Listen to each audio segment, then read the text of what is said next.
They're going to destroy their missiles and raise their missile industry to the ground. It will be totally, again, obliterated.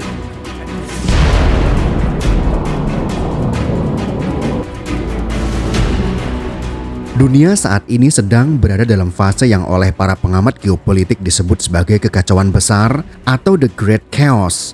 Ini bukanlah hiperbola politik, melainkan refleksi dari pergeseran tektonik dalam kekuasaan global yang terus bergerak dinamis, bahkan polanya akan tetap sama. Kita akan membuka tabir tentang bagaimana sejarah sedang berulang dan bagaimana negara-negara besar seperti Amerika Serikat, China, dan juga Iran sedang terjebak dalam pola yang telah terjadi selama 500 tahun terakhir. Kita tidak lagi bicara tentang perdamaian yang stabil, melainkan tentang bagaimana setiap negara bersiap menghadapi kemungkinan terburuk. Mengutip filosof George Santayana dalam bukunya yang berjudul The Life of Reason, Reason in Common Sense, cetakan tahun 1905, Santayana mengatakan, mereka yang tidak belajar dari masa lalu dikutuk untuk mengulanginya. Fenomena ini kini nyata di depan mata kita melalui ketegangan di Timur Tengah dan persaingan ekonomi antara Amerika Serikat dan China.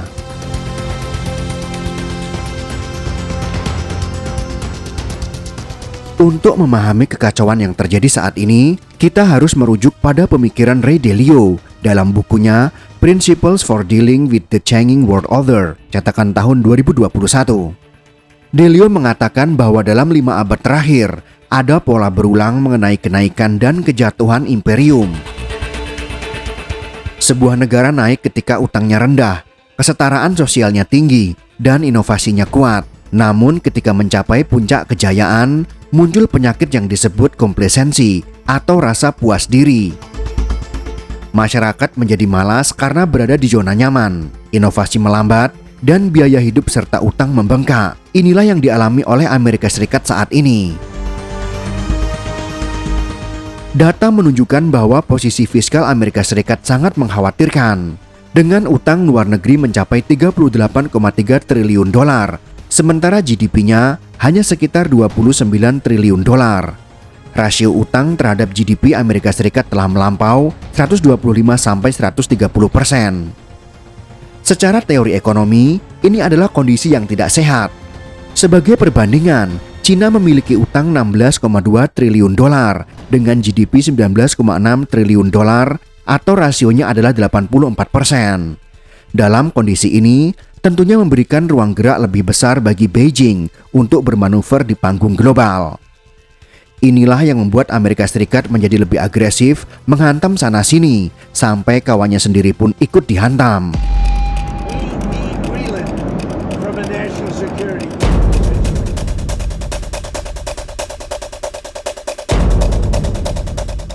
Inti dari ketegangan global saat ini adalah apa yang disebut dengan Thucydides Trap atau jebakan Thucydides.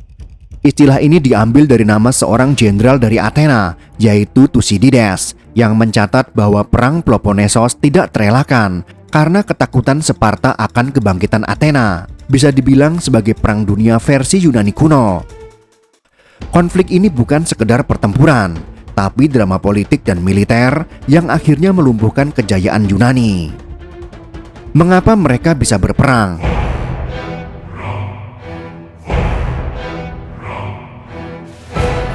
Secara sederhana, ini adalah kasus klasik dari apa yang disebut sejarawan sebagai Thucydides Trap, yaitu ketakutan akan kebangkitan pihak lain. Athena tumbuh terlalu kuat, terlalu kaya, dan terlalu dominan secara maritim, yang membuat Sparta, si juara daratan, merasa terancam akan hegemoninya. Perang ini tidak berlangsung singkat, melainkan memakan waktu hampir 3 dekade. Sparta mencoba menekan Athena melalui serangan darat, sementara Athena membalas dengan serangan laut. Fase ini berakhir dengan perdamaian yang rapuh. Athena membuat kesalahan fatal dengan menyerang Sisilia. Mereka kalah telak dan kehilangan sebagian besar armada serta pasukannya. Ini adalah titik balik yang mematikan bagi Athena. Sparta, dengan dukungan finansial dari Persia, berhasil membangun angkatan laut dan memutus jalur suplai gandum Athena. Athena akhirnya menyerah pada tahun 404 sebelum Masehi. Inilah yang saat ini sedang terjadi antara Amerika Serikat dan China.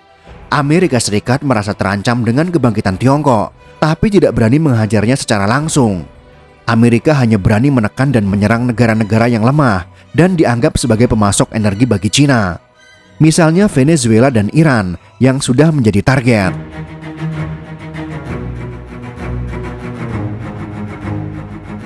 Profesor Graham Allison dari Harvard mencatat bahwa dari 16 kali kekuatan baru mencoba menggeser kekuatan mapan dalam sejarah, 12 diantaranya berakhir dengan perang terbuka.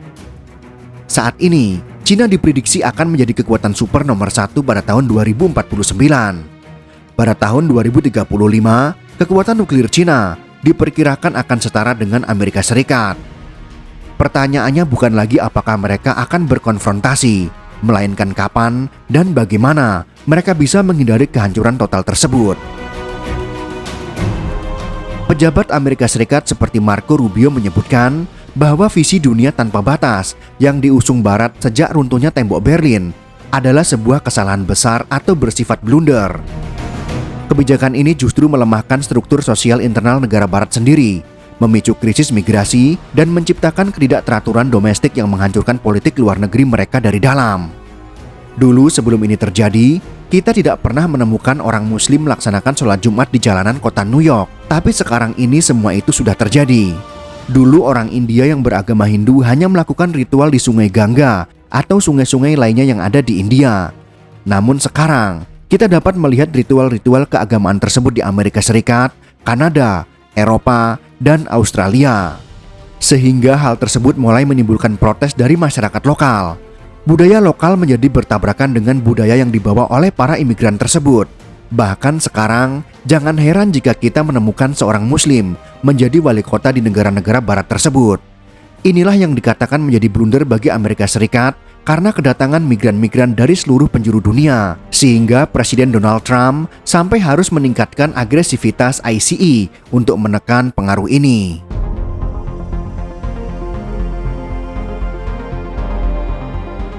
Fokus dunia sekarang tertuju pada Iran. Namun banyak yang gagal memahami mengapa negara ini begitu berani menentang hegemoni Amerika Serikat. Jawabannya terletak pada strategi pertahanan dan aset nuklir mereka. Ada rahasia mengapa delegasi Iran bersikap keras dalam negosiasi. Laporan menunjukkan bahwa meskipun Amerika Serikat mengklaim telah melumpuhkan fasilitas nuklir Iran, cadangan enriched uranium sebesar ratusan kilogram tetap aman. Mengapa bisa aman? Karena Iran meletakkannya di bunker dengan kedalaman hingga 110 meter di bawah tanah. Bom bunker tercanggih milik Amerika Serikat hanya memiliki daya tembus sekitar 61 meter. Secara teknis, aset inti Iran tidak tersentuh. Belum lagi ada informasi bahwa di reaktor-reaktor utama tersebut berada puluhan bahkan mungkin ratusan para ahli nuklir dari Rusia yang tentunya membuat Amerika Serikat dan Israel berpikir ulang untuk menghancurkannya. Rusia tentunya akan sangat marah jika ilmuwan nuklirnya dibunuh oleh Israel dan Amerika Serikat. Banyak juga pengamat militer Barat memperingatkan bahwa menginvasi Iran adalah bunuh diri strategis. Iran memiliki pengalaman perang jangka panjang, yaitu Perang Iran-Irak pada tahun 1980 sampai dengan tahun 1988 dan telah terbiasa hidup di bawah embargo selama puluhan tahun. Dengan kurang lebih 3.000 peluru kendali balistik, Iran mampu menghancurkan seluruh pangkalan Amerika Serikat di Timur Tengah dan melenyapkan stabilitas Israel dalam sekejap jika mereka dipicu untuk melakukan itu. Kabar terbaru menginformasikan bahwa pemimpin tertinggi Iran, yaitu Ali Khamenei, dikabarkan gugur dalam serangan udara yang diinisiasi Israel dan Amerika Serikat. Kemudian mantan presiden ke-6 Iran, yaitu Ahmadinejad, dikabarkan juga tewas. Tapi informasi itu ternyata tidak benar.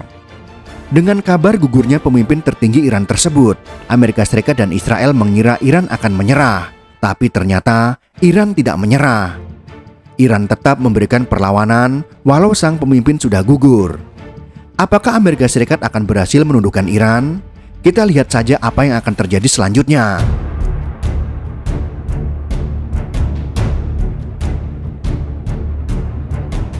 Tatanan Timur Tengah sedang berubah secara radikal. Aliansi lama mulai retak dan blok-blok baru mulai terbentuk.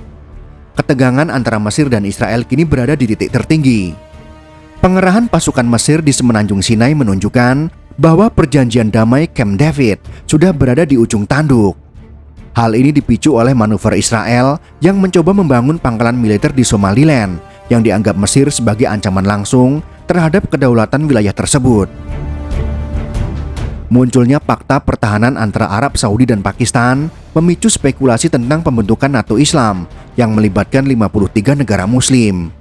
Jika ini terjadi, pengaruh Barat di wilayah kaya energi tersebut akan lenyap sepenuhnya, menggantikan dominasi Amerika Serikat dengan kekuatan regional yang mandiri. Ray Dalio dalam bukunya mengatakan akan ada 3 skenario masa depan.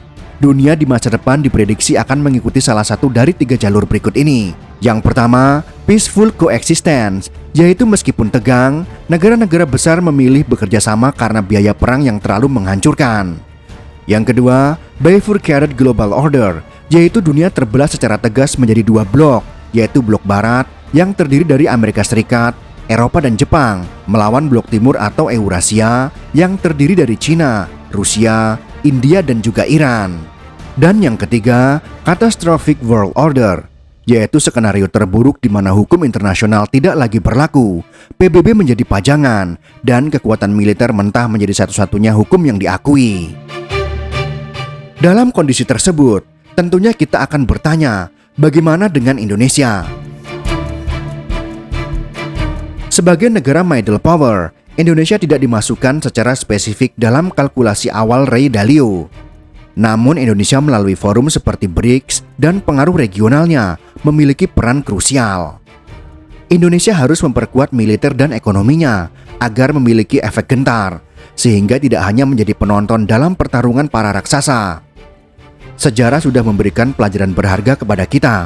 Walaupun kita tidak terlibat perang secara langsung, tapi kita bisa dijadikan sebagai sumber daya yang digunakan untuk membiayai perang tersebut. Negara-negara kuat membutuhkan makanan, energi, dan lain sebagainya. Jika kita tidak kuat secara militer, maka sejarah bisa jadi akan terulang. Sebagaimana Jepang dulu menguasai Indonesia dan memeras sumber dayanya, baik sumber daya alamnya maupun manusianya. Ingat dengan Romusa yang menyebabkan korban kematian rakyat Indonesia sekitar 200.000 sampai 500.000 jiwa di masa lalu. Dunia sedang bergeser menuju multipolaritas yang penuh dengan risiko ledakan konflik. Keberanian Iran, kebangkitan ekonomi Cina, dan krisis internal Amerika Serikat adalah sinyal kuat bahwa tata dunia baru sedang lahir melalui persalinan yang menyakitkan. Bagi kita, memahami dinamika ini bukan sekedar untuk pengetahuan, melainkan untuk kesiapan strategis. Kekuatan militer, ketahanan pangan, dan kedaulatan energi adalah harga mati untuk bertahan di era kekacauan besar seperti ini.